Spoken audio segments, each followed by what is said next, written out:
Hi, I'm Vince Molinari, and welcome to Impact Africa.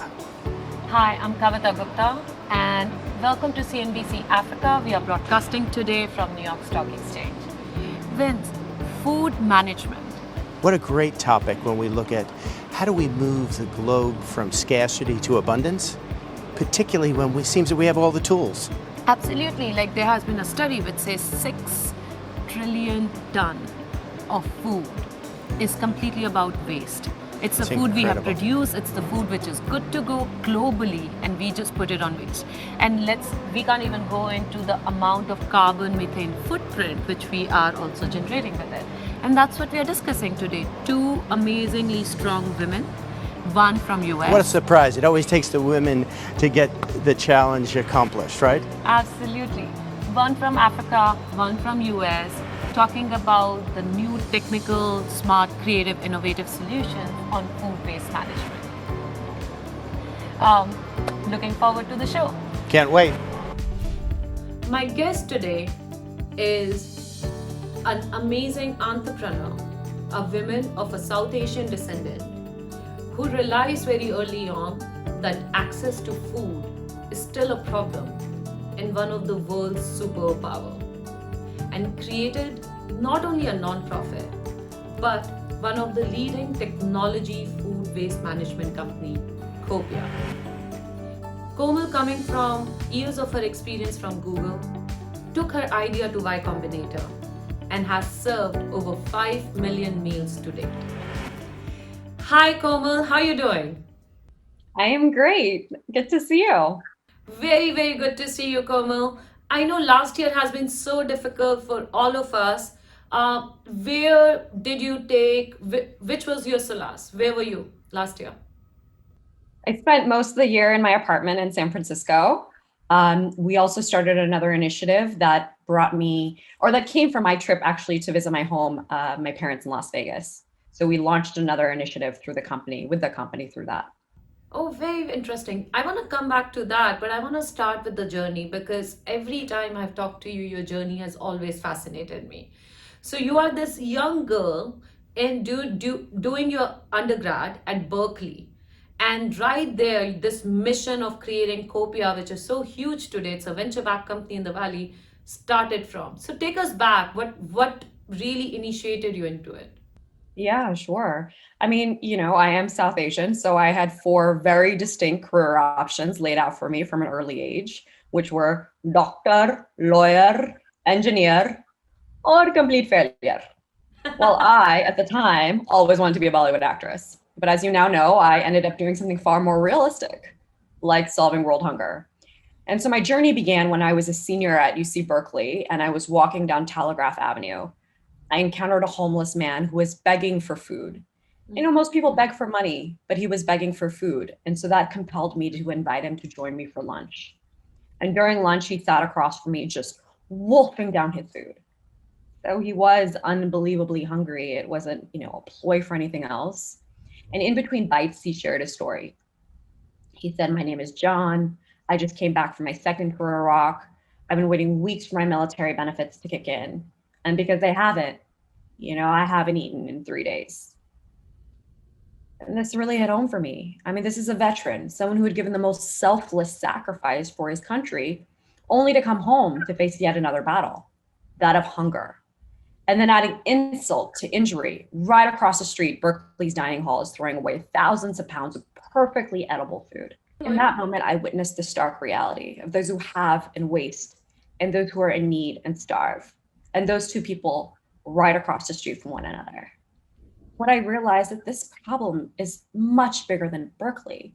In fact, every single day in America, we waste over 365 million pounds of perfectly edible food. And to wrap your head around that, if you imagine the world's largest football stadium filled to its absolute brim, not with last night's pad thai or this morning's half-eaten croissant, but untouched, unopened, perfectly edible food. That's how much food goes wasted every single day in America, over 40% of the food we produce. And this costs us over $218 billion every single year. And if food waste were a country, it would be the 3rd largest emitter of methane after the US, and China. So there's this massive economic cost. There's this huge environmental impact, not to mention in some of the wealthiest cities in America, including in Silicon Valley, 1 in 4 don't know where their next meal is coming from. So clearly, it's not a lack of food that's the issue, rather, an ineffective distribution of that food, meaning that hunger is not a scarcity problem, it's a logistics problem. Turns out food waste was also a logistics problem, and that's essentially the logistics problem that I became laser focused on solving. I completely agree with you. And I think that's your South Asian brain coming into the place and putting a logic into it. So, how did you convert this idea into a technology and a financially viable startup all the way to Y Combinator? That's a really good question. I mean, the idea of how are you going to take leftover food and give it to poor people and somehow make money from that? I mean, if I had started there, I don't think I would have even started. My goal was like, how do I solve this problem? It wasn't like a typical entrepreneur, like, I'm going to go, start a startup. No, I wanted to solve this problem. And I became obsessed with solving this problem. And so, there's a few different things that are in play that help Copia's financial model. And so, I think maybe even taking a step back, just talking about how our technology works is that Copia, like businesses, so we work with food businesses and businesses with food. So food businesses like Cheesecake Factory and Whole Foods, and then businesses with food like Stanford Hospital, UCSF, San Francisco 49ers. And they all pay us a monthly or annual subscription fee, not only because we help them get rid of their excess food, but because we help them save tens of thousands to potentially millions of dollars in tax savings and other waste reduction. Komal, that sounds a real good financial viable model. So let's go through how does Copia work both with respect to where you pick your food from and where do you deliver? And then on the financial, both on the technology side and on the financial side, how does it work for you as a company? Sure, yeah. So I'll try to break it up. So Copia is a technology company, and we're working to reduce food waste and solve the world's dumbest problem, hunger. And we do this by incentivizing food producers and businesses to do what's good for their bottom line and what's right for their communities and the planet. And simply, like Copia recovers and redistributes high quality excess food from businesses and events, and then rapidly delivers that food to nonprofits that are in need to feed those who are in need. So restaurants, hospitals, stadiums, businesses of all shapes and sizes, they work with Copia, and they use our platform to request pickups of their surplus food with a few taps of their phone. Within minutes, this amount and type of food is matched to nonprofits' need, and that food is safely redistributed. From first tap to delivery, the entire process nationwide takes 26 minutes or less. 26 minutes. Yeah, nationwide average delivery time is 26 minutes or less. And that's a variety of reasons, right? Because food has to move incredibly quickly. From a HACCP perspective, you have 4 hours. So this, more than vaccines, more than anything else, you need to move food because it is something that is for human. Perishable. Yeah. Yeah. Financial wise, how does it make sense for the company? So in 2015, Congress passed the PATH Act, which essentially enables all businesses. It used to be that only C Corps could get enhanced tax deductions for their food donations. Now it's S Corps and LLCs, so all food businesses. It used to be that you could only write off 10% of your net income when you're donating your food. Now it's up to 30% of that net income with that delta specifically for food donations. And let's say you're not profitable or you've hit this threshold, you can carry it forward for 5 additional years. So it makes financial sense for you to donate your excess food through Copia's platform. Now, where we've realized the biggest financial, incentive is actually in helping businesses understand what is being wasted, why, and giving them the data and insights they need to reduce overpurchasing and overproduction, knowing that they're never going to get to zero, right? Like go to any Indian wedding, there will always be plenty of food left over. The idea is that we can give them these valuable insights and demand forecasting to help them reduce the amount of food that's wasted. And then also give them an easy way. Incentive tax benefits, right? Which is a Right. huge dollar amount for them while doing social good. Right. Exactly. And that's the whole point is like you can do good while doing well. You can be a conscious capitalist, and these two things don't have to be mutually exclusive. How many years has it been for Copia now? So I started this when I was in college. We launched as a for-profit company when we went through Y Combinator in 2016. And this year we'll feed 5 million people with incredible food that would have otherwise been wasted. We'll provide over $21 million in savings for the nonprofits and businesses that we serve. Um, we operate in 216 cities. We work with, 1,300 plus nonprofits. So we have a pretty great nationwide footprint, and we're always looking to grow. Incredible. And I know you did a really, really very much well covered but very fancy Oscar food drive too with Frida Pinto.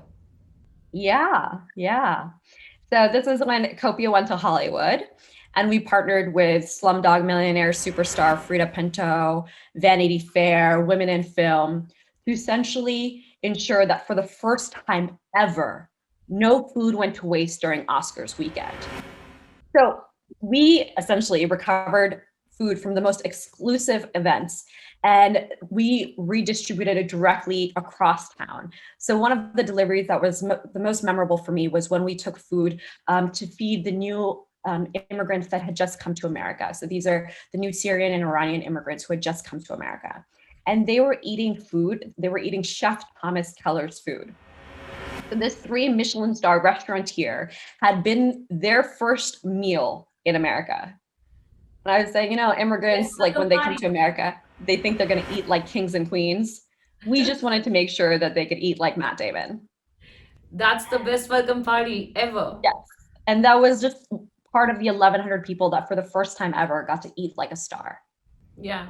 Yeah. I missed the welcome party, but I know I was there with you when we were loading stuff at the Vanity Fair and the day before different parties. And it was incredible because I left, I had some work, but I saw pictures of you and Frida actually distributing the food next day morning. And those were very, very impactful pictures for me personally, as a South Asian woman, to see two amazing icons in their own way are actually making delivering food in America to the immigrants. Yeah. Yeah. Just you keep feeding forward, right? Yep, next generation, right? So, Komal, my last question. It must be a difficult journey, and I hope in the future we take this word must out. But I think this must have been a difficult journey as a woman of color, as a young woman of color, taking an idea like food waste management into a for profit company, putting technology there, putting financial viability there, building the whole company single handedly, and getting all these incredible VCs on your cap table. Um, if there are two mistakes which you have learned from the process and you want to share it with next generation of founders, what would those be? Maybe there's some insights that I can just give, which are that I have walked on broken glass and hot coals to even be here, right? This whole journey feels like it was uphill. Um, and so many people, my parents included, said, "Come on, Komal, like reducing food waste, solving hunger, that is impossible." To which I now, granted, a few years later, can stand and say, impossible is just a big word thrown around by small men who prefer to live in a world as it is instead of using the power they have to challenge it, to change it, to improve it. Impossible is not a fact, it's an opinion. Impossible is temporary. Impossible is nothing. The impossible does not exist and it can no longer exist. We cannot tolerate a world where we waste 3 times more food than there are mouths to feed. We will not tolerate it. And so I think one part of it is that impossible is nothing, right? It is you for me, like I didn't know any better. I think maybe my naivete was so helpful to me because I didn't know what I couldn't do. And so one of the things that I really encourage entrepreneurs is to start where you are, use what you have, and do what you can. Whether you're an entrepreneur or you want to just create an impact in the world, you have to start now. And you have to believe that regardless against all, even if every odd is against you, literally every odd was against me, like you can still survive.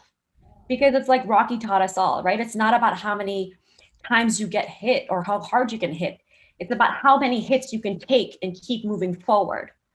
How much you can take and keep moving forward. But it ain't about how hard you hit. It's about how hard you can get hit and keep moving forward. And so believing that like you have it in you to do whatever it takes to create something that is bigger than yourself. I mean, that belief and then the importance of purpose, right? Living a purpose-filled life. Those are just a few of the things, and I get that they're just, you know, quotes and stuff, but those are just a few of the words that have really guided me through these last No, several years. when you were saying it, it was very clear that came from the heart, that came from very much from the soul. So I know you stand for them. Komal, what an incredible journey, incredible company, and especially the message which you said at the end: impossible is nothing, it should not exist, and it didn't exist in your life. And that's the right word, I think, which every next generation, men or women, should take it with them. Absolutely. Thank you. And Thank you.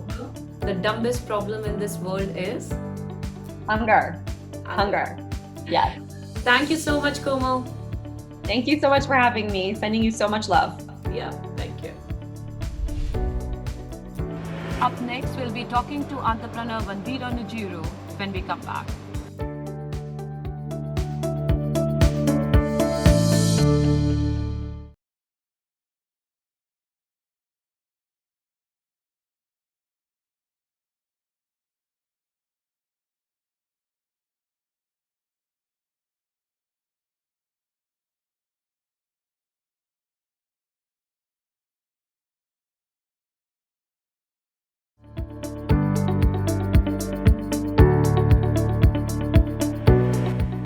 Welcome back to The Impact, powered by FinTech TV. It's with a great honor to introduce you to our new Africa contributor, Zenzi Kibuku, who will be interviewing our next amazing founder for the day. Welcome, Zinzi. Joining us today is Wawira Jinush. He is the CEO and founder of Food for Education. It is a program that deals with helping vulnerable children in school. She's joining us today to tell us more about this. Wawira, thank you so much for your time today. Thank you. Thank you for having me, Zinzi. All right, Wawira, so let's jump straight into this. Tell us a little bit about Food for Education, how it works, and how you came up with the idea. Food for Education is a social enterprise that provides meals to public school children, public primary school children in Kenya. We work in 3 regions: Nairobi, Kiambu, and Mombasa, and we're also scaling around the country. We use technology to streamline the process of sourcing, production, and distribution of meals to kids in public primary schools. And we also use technology for parents to contribute for the meals, technology that we call Tap to Eat. Let's talk a little bit about that. It's a little watch, per se, right? That the children wear. How does that work? So I have it actually here with me. So Tap to Eat is a technology that we developed that uses NFC technology, especially essentially what's in your ATM. For example, it's like a lunch ATM. So parents usually top up the Kenyan equivalent of 15 shillings for each meal, and they top up through M-Pesa, mobile money, here, which is widely available around Kenya. And it goes directly to this little watch, which is essentially an ATM card. Here has the same chip, and with that watch, kids who wear them to school are able to get lunch every single day. So we make accessibility of lunch very easy for the children by delivering it, but also partner with parents by ensuring that they have a very easy way for them to save towards their children's nutrition through a technology that allows them to make micropayments towards their kids' lunches. Beautiful. So here's the thing: COVID happened, Wawira. The world went on a complete shutdown. The education sector was highly affected. How did that affect the program? COVID was a really, big hindrance to operations because our main ways of distribution is through schools. And when schools were Mm-hmm. closed, it was very difficult for us to think about, how do we continue distribution, especially with this being it was a very difficult situation for a lot of families who their parents had been laid off. A lot of kids' parents have been laid off. And a lot of families were in limbo, not knowing what they're going to eat next, not having a way to reach, for example, the low cost meals that we provide because schools were closed. So during COVID, what we did is we decided to create distribution centers within communities that were close to kids and their families. And we distributed a total of 2 million meals to kids and their families while they were during lockdown through distribution centers that were close to them and through our technology Tap to Eat that enabled us to reach them and also to validate food distribution in the communities. Well, why is food? Why is nutrition so important to education? How does that equal into how a child performs in school? I mean, a hungry child or any person who's hungry cannot do much. Food is the fuel that our bodies need to survive. And especially for Mhm. children, food is such an important fuel to their development. Because if you look at, a growing child, their brain is developing, their muscles are developing, and all this is fueled by the food that they're accessing. So when it's not nutritious food, they're not getting the right nutrients, micro and macro, and they're not able to grow properly. And also that added, they're not able to concentrate in class. You ask any teacher what it's like to teach a hungry child, they'll tell you they're either sleeping or they're angry or they're complaining. There's a lot, they're not listening to what the teacher is saying, essentially. So Right. That's hunger. because of a lack of a meal. Exactly. Lack of a meal. And a lot of kids come to school, they didn't get, for example, breakfast at home. And I expected to Mm. do, to sit in class until 3 p.m., 4 p.m., 5 p.m. Mm. Some even go up to 6 in some schools on an empty stomach. And you can imagine yourself in an office would not be able to sit for that long learning without doing any work when hungry. So food is the fuel that enables we survive, but also enables children especially to learn and to grow properly. I mean, bravo, Wawira, I can see why the program went and won a prize during Global Citizen. How did that make you feel as the CEO? It made me feel really good during the Mandela 100 concert in Johannesburg by Global Citizen, along with different, participants at the event. It was really an honor to win the first Cisco Global Citizen Prize for youth leadership, but also a testament to the work Food for Education does and the importance of kids having the right nutrition. And that is really important because it's not just about winning a prize or being on a global stage. It's really about kids getting the right food that they need, and getting that prize helped us to continue our mission and to grow our work as well. So, Wawira, you're tackling at least three SDGs that I can think of right now: poverty, education, as well as health and nutrition. Do you think that more programs like this will be an enabler to the SDGs, especially here on the African continent? Yes, I think that school feeding programs especially have the advantage of tackling multiple challenges. So there is also, Mhm. a lot of, if you look at studies that have been done that show that schools that have school feeding programs have higher retention for girls. Girls come to those schools and they're able to stay in school longer because there are school feeding programs. So there's also gender equality. There's about, as you mentioned, hunger, education, nutrition, and health as well. So I think that school feeding programs have the potential to be cross-cutting and bringing different partners to the table and ensuring that kids get the right nutrition. Because at the end of the day, school feeding program is not a nice to do thing, it's a must do thing, and enables us to accomplish so much by just providing a child a healthy, nutritious meal every day. Fantastic. And what is the future for such programs like Food for Education, especially right now after COVID-19? What has become our new reality? What is Food for Program future looking like? The growth that you'd like to see?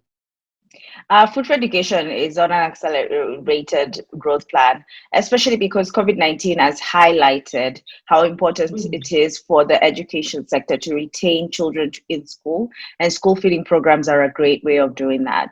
And so we are growing this year to reach 100,000 children every single day, and in the next 5 years have a target of reaching 1 million children every day through our technology Tap to Eat, and through ensuring that more kids in areas that don't have access to nutritious food have access to nutritious food, and they're able to stay in school and learn.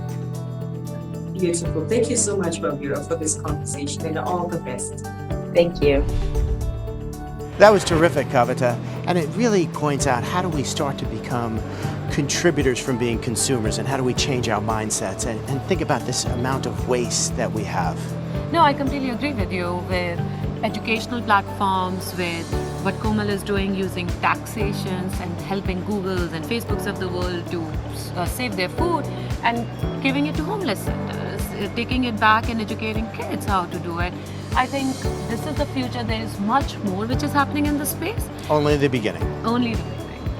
Thank you so much. That's all we have for you today on the impact. Please check out fintech.tv for more such stories. Looking forward to seeing you